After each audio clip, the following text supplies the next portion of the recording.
Hi guys, Lewis here, and in this video we're going to be looking at Divi Builder.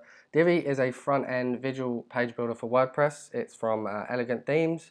I'm sure you've heard of them. They offer a large selection of themes and other plugins. But this video is just going to be an overview of the page builder plugin. So first impressions of the interface, I mean, it's very clean, very minimal. I'm a fan of the flat design and the bold colors. So visually,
one thing I did notice was there's quite a few dynamic modules in Divi. So you've got comments, which pulls in your comments.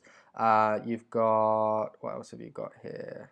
You've got post navigation, post title. So if I click post title, you'll see that it's pulled in the page title, it's pulled in my name, the date, and how many comments are on this page.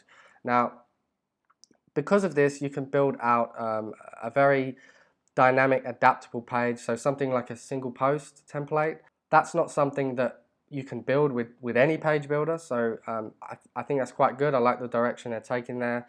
I'm not sure where they're taking this, but I would definitely like to see more dynamic modules in there and increase the functionality overall.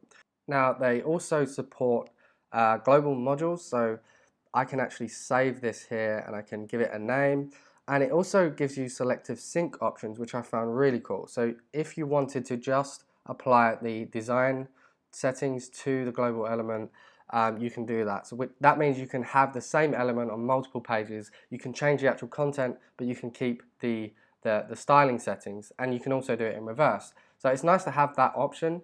That's not something that I've personally seen in another page builder. I would really like to see them break this down even further and just go really crazy with the selective sync options.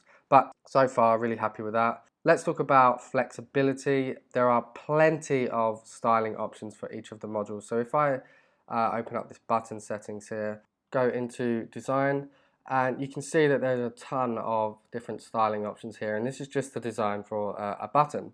Now you can use custom styling. It shouldn't be necessary given the comprehensiveness of these settings, but it's an option there, and you can apply that to each element individually, which is really nice. Now, let's talk about the layouts, creating layouts in Divi. Now, as you saw, I added a row here, a split row. I'm going to delete this and show you again. So if we open up the row settings and I want a 3-column layout followed by a 2-column layout, that's great.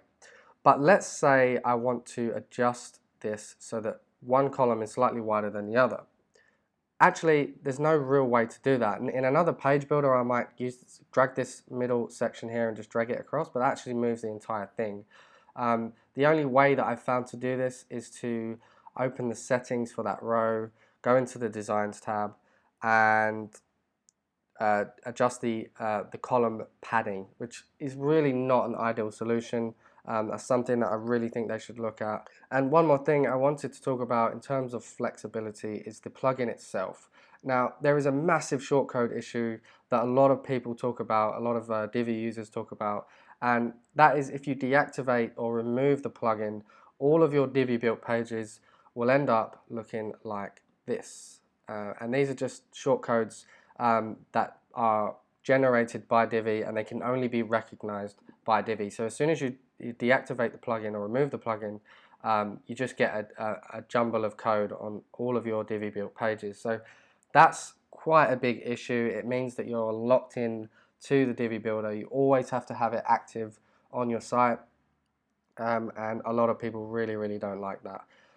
So overall, it's a bit of a mixed bag in terms of the flexibility. When you're designing, when you're actually building the pages, I like the number of options you get. You get a lot of control there, and you get a lot of breathing room. But in terms of the plugin itself, I really don't like that lock-in. All right, so let's switch back and talk about templates. Divi doesn't come with a standard template library, not the one that you're familiar with. They're more like layouts, and you get one of each different type of layout. So let me clear this page, and let's bring up the layouts here. So again, you get this small window. I would like to be able to make that bigger, but anyway. If you scroll through, you can see you don't actually get a preview of what these are. They're just sort of descriptions. So a product features page, an about me page, an about us page. So if I click this, it will pull in the about us page. Now, if you want anything else, if you want variations of these designs, you have to go out and you have to find them and you have to import them into Divi. And there are plenty of curated lists out there. It's not too difficult to find, but it would be nice to just have a more robust template library right out the box. And of course, you can save your own templates and you can use those and adjust those, and you can even save individual rows. So I can click this to save the row, and I can also make it a global item. But you know, overall, it's not the best. It's okay, but I really feel like it's lacking in this area. So let me talk about speed, and there's really not much to say in terms of speed. I was actually super impressed here. There's almost zero waiting involved. Every click sort of feels instantaneous. Every change happens in real time. The only loading screens that I really came across were when I started up the builder and when I was loading a layout, as you just saw. So overall, no complaints there. Now let's talk about support. And one thing I noticed was that on the sales page for Divi, it had a live chat option, and I did get stuck in and started talking to the chat agents. They told me that the live chat is pre-sales support only, and it would really be nice to see that on the back end for customers. But they do have a ticket-based support forum, so you can check previous questions and answers. And there's also several Facebook groups, and one in particular has over 20,000 members. So I'm a big fan of Facebook group support. Even though it's not run by Divi, I don't think it is. It's a community crowd-based effort, and I like it because you're talking to real users who have someone has probably experienced that exact issue or knows how to fix it, and you generally get really quick responses on there. So overall, plenty of support channels for Divi if you ever need a hand there. Okay, let's end on price, and I've got the pricing page here. This is where Divi really differentiates from other page builders, because you can't actually buy it as a standalone plugin. you have to buy the membership, which is $89 per year for all themes or plugins, and there's also a $249 one-time fee if you prefer to go that road. You don't have to renew if you go for the yearly option. You just stop getting updates and support, but you can keep using the Facebook group, so it's not too bad.